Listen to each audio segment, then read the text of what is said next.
Harbaugh now heads to Los Angeles Chargers. Do you think anyone can predict a Jim Harbaugh speech? You're out of your damn mind. That's a beast mode. My God. You have to love what you're seeing on tape if you're a Chargers fan, especially for the future with Justin Herbert. We have a Chargers quarterback that cusses, boys. This is dangerous. Phillip Rivers sheds a tear. We want to be known as world champions, and we're gonna do it or die trying. Don't let the powder blues fool you. Who's got it better than I?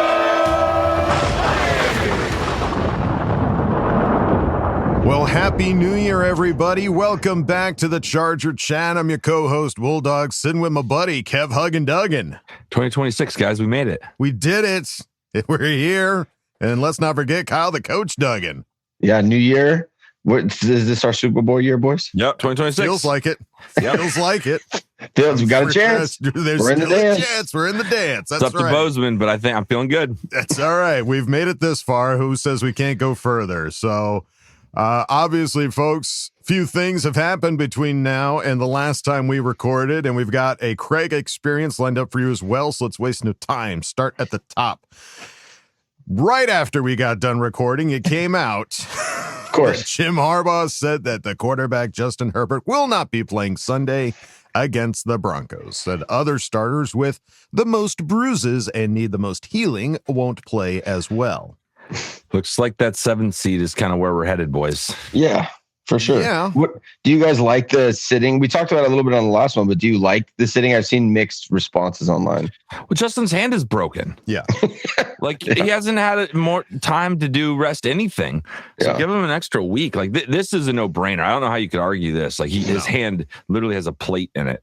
Yeah. Like let him get that swelling down for the playoffs. I feel like the default should be if you're not playing for the 1 seed or the division, why start your guys? You know, exactly. The seeding is what it is. It's not, you're going to go on the road and you're going to play a good team that regardless of what seed you are. Mm-hmm. So it doesn't make a whole lot of sense. And you get the added benefit. Every other team is playing for the division of the 1 seed. So they're all going to be playing their starters. Yeah. We're the only ones that get it. Because every other team in the AFC is playing for the 1 seed or their division. So we get to rest up our guys, and everyone else is going to war on Saturday or Sunday and just going to get beat up and battered. And we're going to have Justin Herbert in a nice little parka on the sideline getting nice and rested. He's going to look cute. He's going to look so cute. He will look very cute. But it's the biggest. And I don't want to say the biggest, but the unfortunate thing about it is Justin Herbert ends his season now with 3,727 passing yards, 26 passing touchdowns, 13 interceptions, and a career high 498 rushing yards, which ends up being like 50 yards, 60 yards under the Peyton Manning mark that we were all talking about, him potentially beating Peyton Manning's 6 years, most passing yards. But nothing wrong with being. Hey, I'll take a Super Bowl over that stat. 100%. That's more for the fans than it is for Justin to be like, hey, but remember, guys, I was number 1. Peyton was a good guy. Let him have it. We don't have to take all these old guys' records. He's in good company. He's not that far behind. That's wild. Justin actually has 400 yards rushing this season. Almost 2 away from 500. Yeah. Wow. I think he might be the lead rushing quarterback. I don't know anyone. That's a lot. Almost 500 yards rushing for a quarterback. That's not because wild. He wanted to, out of necessity. He's running for his life for those 500 yards, but he did it. Yeah. So Trey Lance will make his 6th career start against the Broncos, who lead the NFL in sacks currently. And Harbaugh on the decision said, winning and health, being healthy, those are our 2 objectives. And guys that we think, the doctors, the trainers, myself, the organization that have the most bruises and need that time the most, we've decided that's the direction we're going. What do you guys think about the offensive line? Like, do you think, who do you sit? Bozeman. That guy needs to be as healthy as possible. Honestly, the positive I'm looking at this, when they sit Bozeman, which they probably will do, we're going to get a good look at Andre James against one of the best defensive lines. That's what I mean. It's a win-win. It can be either good for the Chargers to see that or good for us to see that and be like, okay, we made a mistake. We get it. It needs to be Bozeman. Yeah. Yeah. It's a win-win to see what Andre James brings to the table. That's one of those few things to look at this weekend. Is like what that center's doing. Big time. But it also gives Sawyer, he's not going to play, dealing with the little lingering injuries. All the guys that have injuries. Sawyer, Kamani, Trey Pipkins. Becton will come up with something. He'll get a letter from his doctors. But right. The problem is we don't have enough backups for all of these guys to not play. That's why I think Sawyer's not going to play, so you're going to get whoever over at left tackle, Bobby Hart again, or Deculus, whoever it is. And then you'll get Penning. I think Penning will play at right guard for Becton because Becton just has out. I'm hoping he's just been hurt all year, and that's why he's performed the way he's performed. Do you expect something huge to happen? Like he's a playoff guy that is just going to be good all of a sudden? Maybe. I don't know. Like I was listening to Matt Money and Lo Neal talking about it, and Money was saying that Becton's basically been hurt all year, like even in training camp, which I remember he sat out a lot of training camp. Yeah. So maybe he's just been dealing with something all season and hasn't been healthy all year. That there's potential there. There's always that one story after the season ends. They go, "Oh yeah, he was battling through something crazy all year and he just couldn't get healthy." So I don't think he'll play, and I think Trey Pipkins won't play. So you're gonna have you can't sit everyone though. We don't have enough. You can't IR those guys. They have to be on the active roster on Sunday. Right. Well, Coach said that those guys are going to combination of offensive linemen coming in hot. But Coach said that we were starters will be backups and backups will be starters. Yeah. So they'll suit up. They're just not going to play unless something emergency happens. Right. That makes sense. Yeah, and then defensively, dude, I was just thinking about this. Denzel Perriman gets a 2-game suspension before the playoffs. That guy is going to be a rabid dog. Yeah. Oh my God, he's going to be so fresh and so angry for that first playoff game. Yeah. So we'll see what all shakes out when it comes to the Broncos game. But Popper also tweeting out that Derwin James, Khalil Mack, and Bradley Bozeman were not practicing today for the Chargers. We'll get to reasons why when we get to the injury report. But Trey Lance was lining up behind this offensive line. Get ready for left tackle Austin Deculus, left guard Branson Taylor. I've been waiting to see this guy too. We drafted him. Here he comes. Center Andre James, right guard Trevor Penning, and right tackle Bobby Hart. So it's backup starting, starters backing up. Yep. It stands to reason. Yep. Chris Rim also tweeting out this fun little exchange. Keenan Allen said he's playing Sunday to hit some incentives. These incentives, we're talking about $1 million.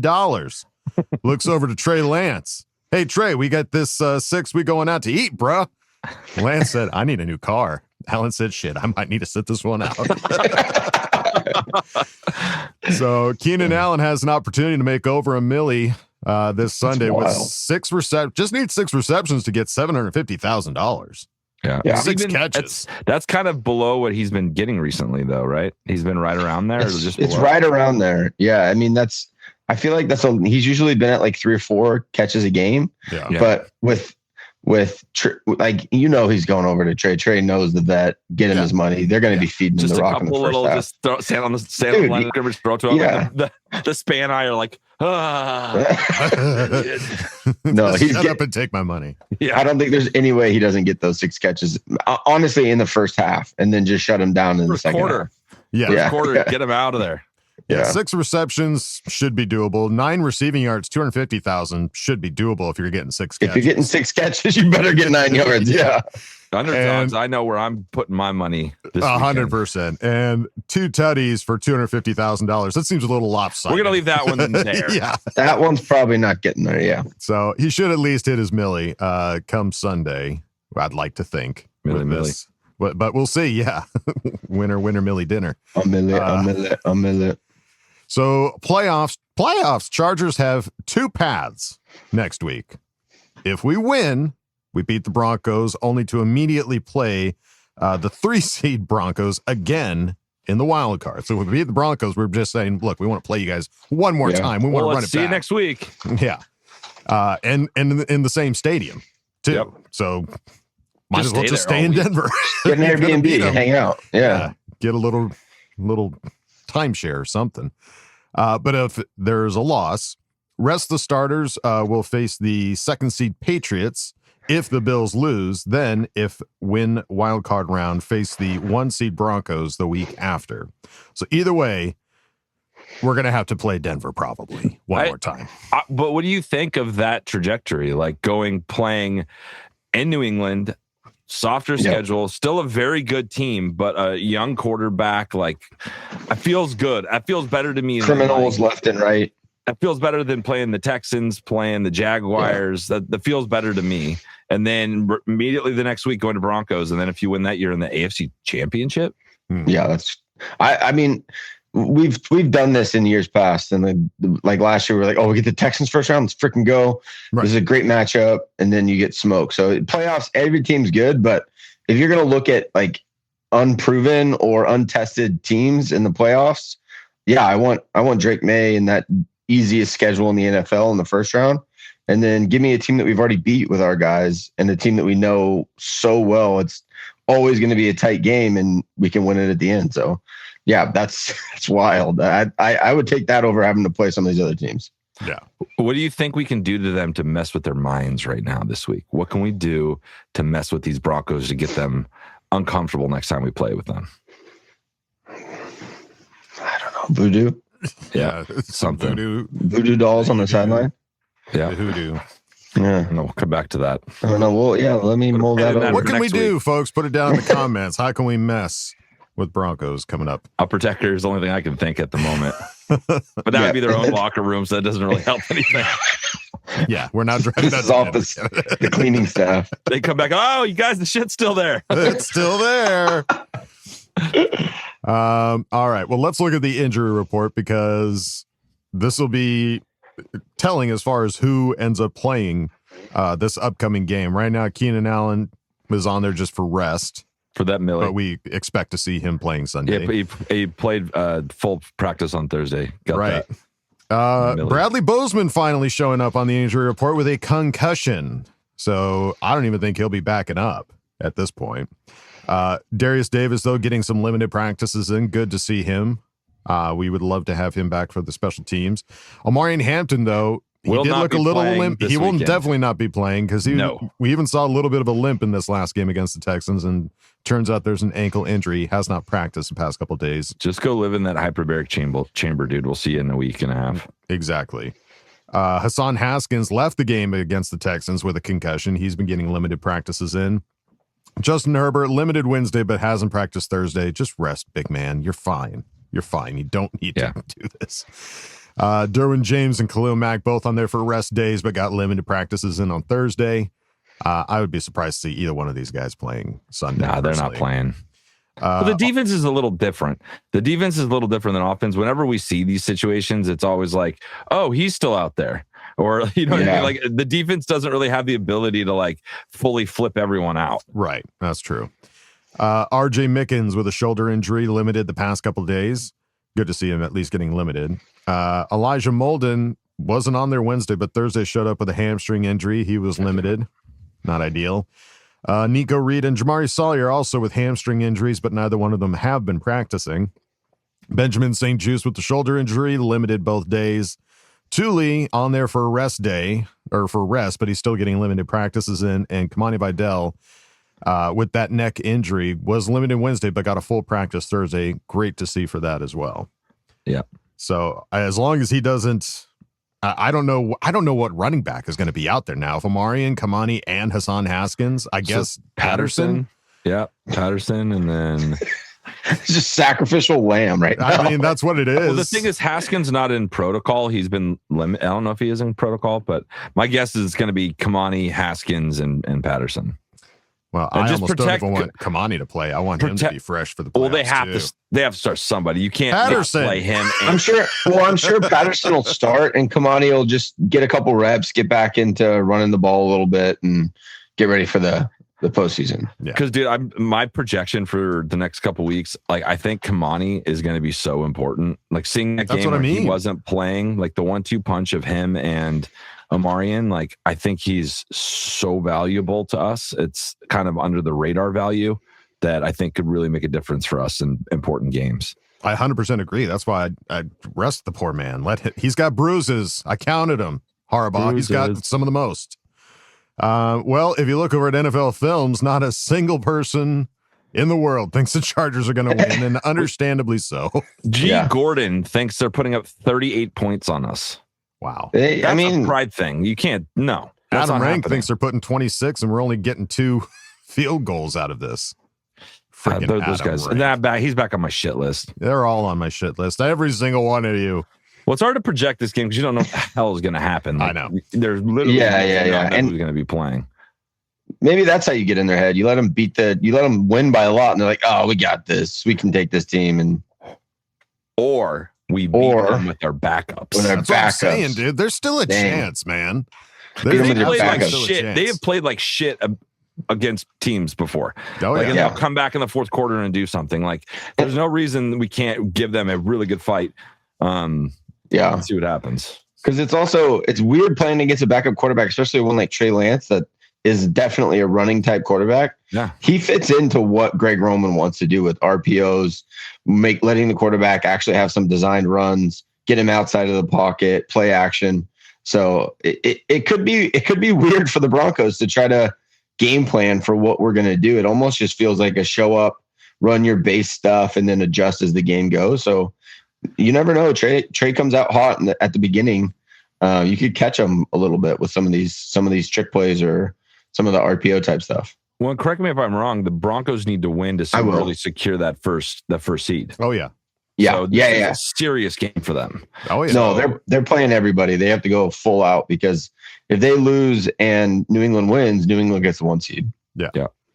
And New England's winning. I think the New England's playing like the Jets or something. Yeah. No, the Bills, I think, are playing. Bills are playing the Jets. So we need, because we also need the Bills to win. If the Bills to get that 7 seed, if we wanted that 7 seed, the Bills need to win. They have the Bills will win. Yeah, but if they don't and they want to jump to 7 and guarantee to play New England, I don't think anybody's really thinking like that and doing that. I'm overthinking it. Yeah. I'm overthinking it. No, I mean, I just looked up the Broncos injury report, and everybody on their side seems to be ready to go except for Dre Greenlaw, their linebacker. He might not be playing. Got it. So, yeah, they should be pretty dang healthy and ready to go. But when there's a backup quarterback that's going to start like Trey Lance, we've seen it happen with Jackson Dart, and you're not prepared, you don't know what they're going to bring. Stranger things have certainly happened. So we'll see what happens. But there you go. And one final quote here from Harbaugh on Sawyer, who was dealing with a hamstring injury. He said he's doing good. He's trending in a really good direction, and it's gotten better every week, every day. So it doesn't look like he'll be able to go this week, but possibly next. Don't say possibly. Say but next. It's guaranteed. I guarantee this. He's probably coming. We need him so bad. You're going to love the way he looks. I guarantee it. Well, we guarantee you're going to love our sponsors this week, folks. Underdog Fantasy starting off. Are you ready to get off the bench and into the game? Then head over to Underdog to get in on all the action. Get your picks right, and you could win up to 5,000 times your cash. Now, I didn't put any action down this week because I don't really follow college football as much, so I didn't feel very confident, but I might throw some money down to pick the Chargers to beat the Broncos, because I'm sure it's going to be a big one. It's going to be a big payoff if Chargers can pull that off. So it might not be 5,000 times your cash, but it could be fun, folks. Could be 100,000 times your cash. Whoa! So check it out, folks. Underdog Fantasy. With Underdog Unwrapped, you'll unwrap tons of promos all throughout the holidays. I can confer there have been promos just about every day. We've got boosts, gimme picks, deal reveals, and even some surprises sprinkled in. So now is the best time to get in on the game. Download the app today and sign up with promo code CCHAT to score $75 in bonus funds or entries when you play your first $5. That's promo code CCHAT. Underdog, make picks, win money. Must be 18 or over 19 in Alabama and Nebraska, over 19 in Colorado for some games, over 21 in Arizona, Massachusetts, and Virginia, and present in a state where Underdog Fantasy operates. Terms apply. See assets.underdogfantasy.com/web/play get terms _DFS_.html for details. Offer not valid in Maryland, Michigan, New Jersey, New York, Ohio, and Pennsylvania. Concern with your play, call 1-800-GAMBLER or visit www.ncpgambling.org. In New York, call the 24/7 Hope line at 1-877-8-HOPE-NY or text HOPE-NY to 467-369. And we also have another sponsor this week, Rula. Look, taking care of your mental health shouldn't be harder than taking care of your physical health. If you pull a muscle, you go see a doctor, but when it comes to finding the right therapist, suddenly it's frustrating. You got long wait lists or you're staring down huge out-of-pocket costs. That's what usually stops people from getting help. That's where Rula comes in. Rula makes therapy simple, affordable, and fast. They work with most major insurance plans, and the average session copay is just $15. $15. That's basically the cost of lunch, but instead of a sandwich, you're investing in your own headspace. And with Rula, you're not just matched and left to figure it out. They check in and make sure you're actually making progress. Every therapist on the platform is licensed, vetted, and picked for their expertise, so you know you're talking to someone legit and not just whoever happens to be available. Getting started couldn't be easier. You answer a few quick questions about what matters to you, and Rula connects you with in-network providers who actually fit your needs. You pick the time, and you could be talking to a therapist as soon as the next day. No weeks of waiting, no endless back and forth. Bottom line, if you've been putting it off, Rula takes away the excuses. Simple, affordable, and actually built to help you get better. Thousands of guys have already used Rula to finally get the care they needed. Don't keep putting it off. Go to Rula.com/ChargerChat and get started today. That's RULA.com/ChargerChat. And when you're done checking out our sponsors, folks, head on over to Patreon. Patreon.com/ChargerChat. Check out all the fun, silly videos we got going on over there. It's the end of fantasy football, too. So if you're over there on Patreon, you're going to see us announcing the winners of this fantasy football. So very excited. Check it out. Patreon.com/ChargerChat. And as always, we need to shout out our newest members. And this one I think is special because this is, I believe, the son of a current listener who wanted to join. And that just overflowed our hearts. It was the best. It was the best way to go out of 2025 and into 2026. So I'm shouting out BMW 59. Welcome to the party, pal. Welcome to the party, pal. Thank you so much for joining. We love that. And if you don't want to go to patreon.com/ChargerChat, it's totally fine. Head on over to our regular website, chargerchat.com. Check out all the cool stuff we got over there, t-shirts, hoodies, and stickers. Chat it up with other Charger Chatteteers in the members section. Ask questions and ask Bolt fam. Check it out, chargerchat.com. And if you're watching this on a subscribable platform, please hit the subscribe button. That means a lot. All right, folks, time to go into the next segment. New year, next segment. I think you recorded it, though, in 2025, so don't hold it against him. It's time for the Craig Experience. Oh, yeah. Oh, yeah. Come on in, man. Kick your feet up. Oh, Craig Experience. hello there. Make yourself at home. Got some stuff to talk about, right? Moving on. Hey there, folks.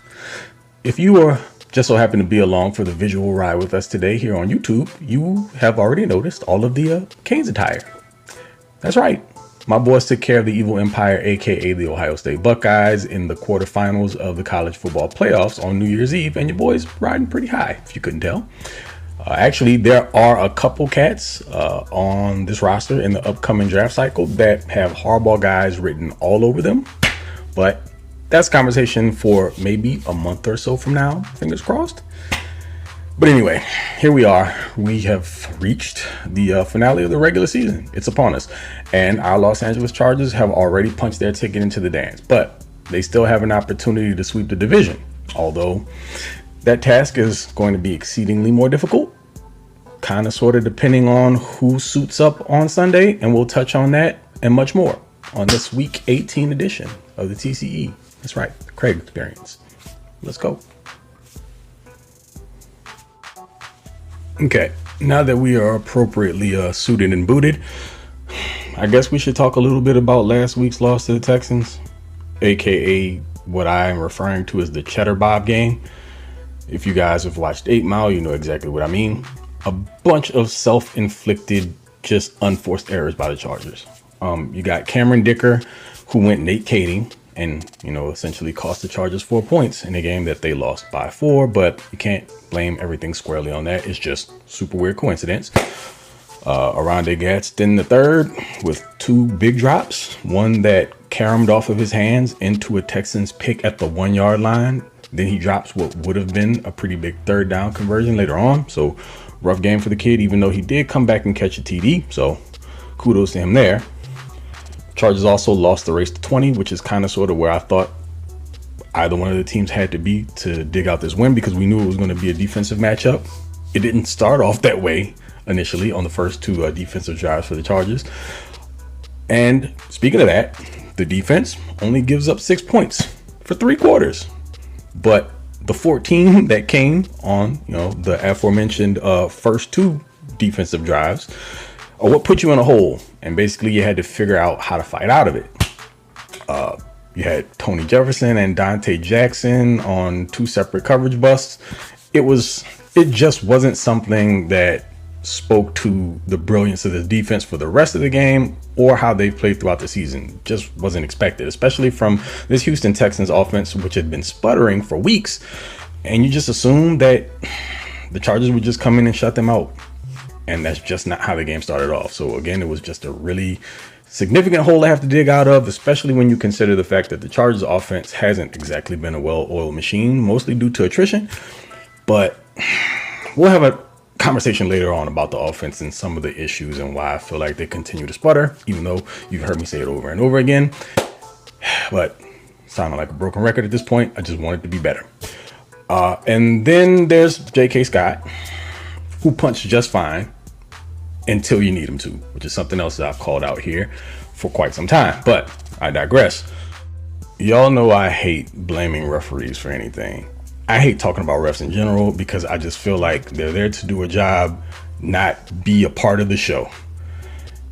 But I cannot ignore 2 very ridiculous calls that took place in this game.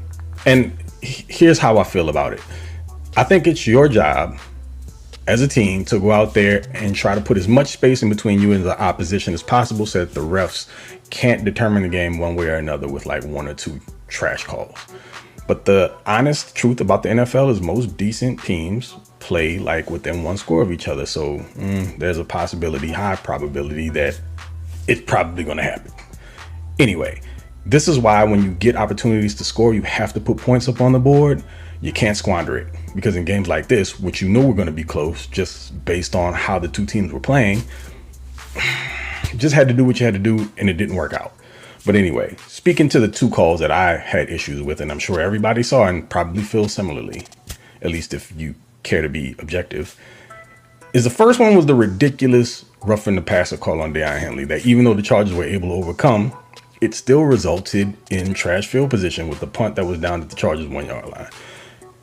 After that, there was the call. We all know the one I'm talking about, the one it's stuck in everyone's craw at this point. The illegal contact call on Tarheeb Still, which essentially nullified what would have been a 3rd down stop, and the Chargers would have gotten the ball back with 2 minutes left and an opportunity to go down the field and win it. And I think, and I'm not just being a homer here, I'm just basing this strictly on what I saw from Herbert doing what he does pretty much every week, and that's putting the cape on and willing his team to victory for the most part. I mean, team's got 11 wins. A lot of those came on his arm. And of course, the defense doing what they had to do, which we've already mentioned before. They locked it down there for the last 3 quarters of the game.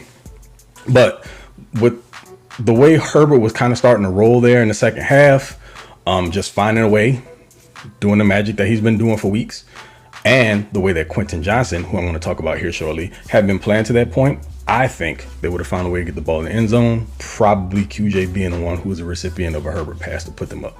But this is a whole bunch of woulda, coulda, shoulda. Got to get beyond that.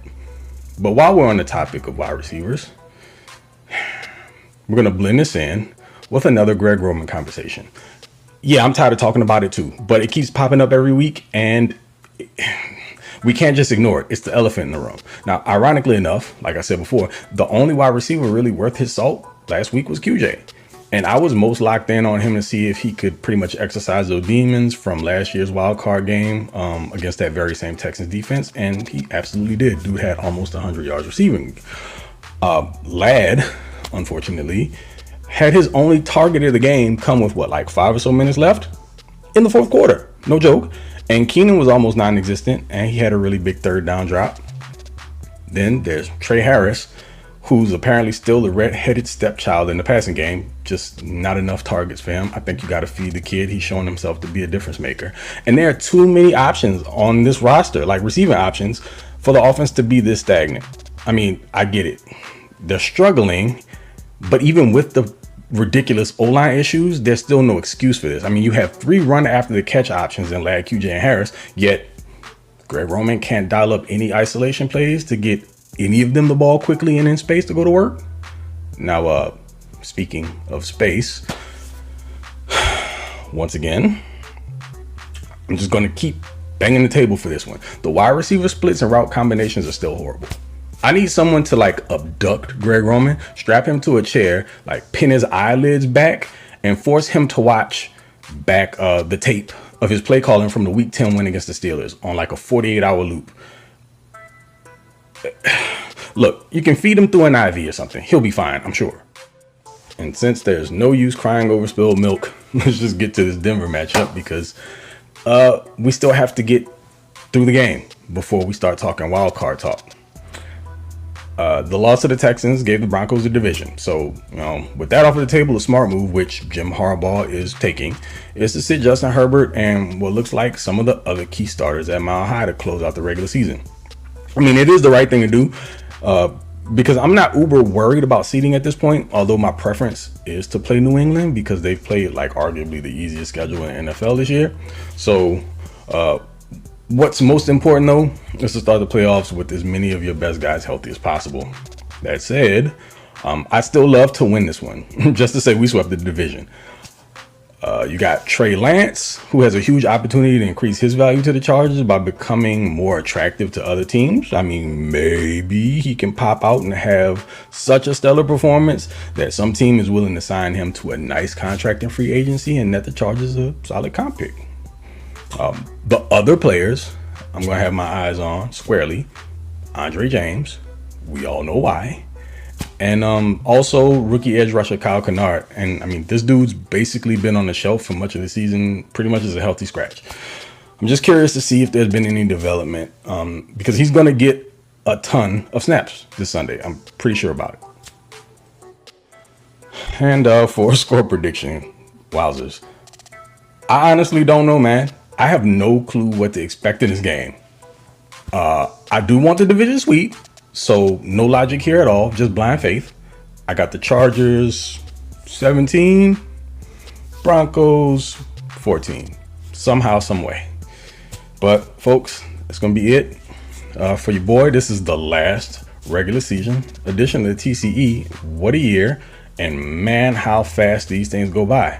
Every season seems like it happens faster and faster, but now you got a team now with, for the time being, before Sunday, back-to-back 11-win seasons, back-to-back playoff appearances. So, I mean, it's only up from here as far as I'm concerned. And next year was really the year I was looking for the team to make a serious run towards the Super Bowl. But once you get in the dance, anything can happen. So I'm not putting that to the side this year. I'm not saying they can't do it. I know that there's a lot working against them, specifically on the offensive line. But I have faith in this team. I have faith in the leadership and the head coach. And I have faith in number 10. So that being said, y'all know who it is. It's Mr. TOP_FLYT3, aka Mr. Bowl Gang or Do Not Bang. And y'all know where you can find me after the game. This week, again, we should be fine as far as scheduling is concerned. Garrett and I had our holiday stuff going on, so threw us off a little bit, but catch us on After Hours post game, or we'll be chopping it up, win or lose. And till the next one, hey folks, hope you did enjoy your Christmas holiday as well as the New Year. 2026 is going to be a great one. I can feel it already. And let's get into the dance and do some damage. And like I said before, once we get in, anything's possible. So till the next one, appreciate y'all. Well, there you go, folks. Love you, bye. Another awesome end of the year Craig experience. Craig, thank you so much. Thanks, does buddy. Fly, sir. It is crazy how quickly this season has gone. It is weird to say, like, hey, it's the last game of the season, guys. Yeah, it sucks. I cannot believe it. But it's not our last game. Not our last game, not by a long shot. And Raiders, it's their last game. Yeah, it is. Oh, yeah. Chiefs, it's their last game. Yes. Yep. And yeah, no, a lot of good points that you made there, dude. It is crazy how many like good wide receivers we have on this team. And yet it's, I'm sure, all because of that offensive line. That there's just not, the ball's not getting spread. I mean, the ball is getting spread around, but like we don't have like a 1,000-yard receiver on this team, which is crazy. But I think, if I'm not mistaken, I think we've got like four wide receivers that have like 600 yards or more. Yeah. Which is, I mean, that's how the ball gets spread around. But yeah, I would love it if we can get, if we could get another week, what was it, week 8, week 10 Steelers game. Call from Greg Roman, not necessarily for this game, but once the playoffs hit, come on, Greg, I know you've been sitting on a pile of good plays. Maybe he's just waiting on his season. That's what I'm hoping for, a rope-a-dope, you know? Yeah, maybe it's like, remember Waterboy when the coach is all scared of the other coach and he doesn't know what to do, but then he finally pulls out his green binder and it has all the plays that work? Yeah. Maybe that's what Greg Roman's doing. He's just needs the green binder, dude. Yeah, he's just he has it. He just he doesn't want everyone to know what his great plays are. Yeah. He's got them locked up in his safe, handcuffed, and when the time is ready, he'll open it up. But we're now patient, old, everybody. But yes, Craig, all great points as per usual, and thanks, man. So glad we got another year with you, dude. And absolutely, folks, once the game is over, definitely go check him out on the Lightning Round and have some fun with Craig and Garrett. Craig, again, thank you so much. And that's pretty much going to do it for us here at Charger Chat. But before we go, we've got to make some bold predictions. Fun. This Week 18 game where Justin Herbert's not playing. Yeah. All right, let's do it. Chargers 100, Broncos 0. I love you, Kyle. And then we're going to go Kyle Kennard gets a sack because that'll be fun. And Andre James has like a PPF grade above 70. Whoa. I love that. If that happens, do you think they start James over Bozeman? You have to. You have to. Bozeman's been in the 50s all year. I know. All right. My bold prediction was 100-0 and a 70 grade for our center. Those are hand in hand. Those two bold predictions. Wow. Love it. Let's go Chargers 17-16 because I'm never going to pick them to lose. No. I think our sweet new little quarterback is going to have 2 touchdown passes. Nice. And I think Keenan Allen's going to get his milli. Oh, yeah. Love it. That's crazy. $1 million. $1 million for 6 catches and 9 yards. And Dicker's going to look awesome. I like that. Good bold. He should look awesome. Mile High Stadium. He should be hitting them from the 50-yard line. All right. Chargers are going to win. I think it's going to be 14-10. I think it's going to be a little one, a little game, a little baby game. And I think your 2 touchdowns come from the depths of the practice squad. Jared Patterson, baby, coming in hot, rushing down the field, finding those open lanes from this 28th combination offensive line. And it's just going to be glorious. And if we do that, that's the thing, man. If we do this, we will be 6-0 in the AFC West. I'm fired up now. I want this win now. I want us to go. I want to see the sadness in the Broncos' faces as the Chargers sweep the AFC West. And they don't get a bye week. And no bye week for you, sir. And guess what? We'll see you next week. We'll run it back. And I'm bringing Justin with me this time, so hold on to your butts. That's actually a way more fun way to do it. I'm bringing Justin. I'm bringing Khalil Mack. And the creme de la creme, Denzel Perryman's going to come and take some souls, buddy. And there's nothing you can do about it. Nothing you can do about it. All right. Well, there you go, folks. Bold predictions in the books. That's going to do it for us here at Charger Chat. Any final thoughts there, gentlemen, as we careen into 2026? Have a weekend and let's go Chargers. Go. Enjoy the final game of our sweet Chargers 2025 season. That's right. All right. Well, there you go, folks. That's going to do it for us here at Charger Chat. Don't forget to bolt up because we're ready for any squad, any place. Okay, love you. Bye. Okay, love you. Bye. Okay, love you. Bye.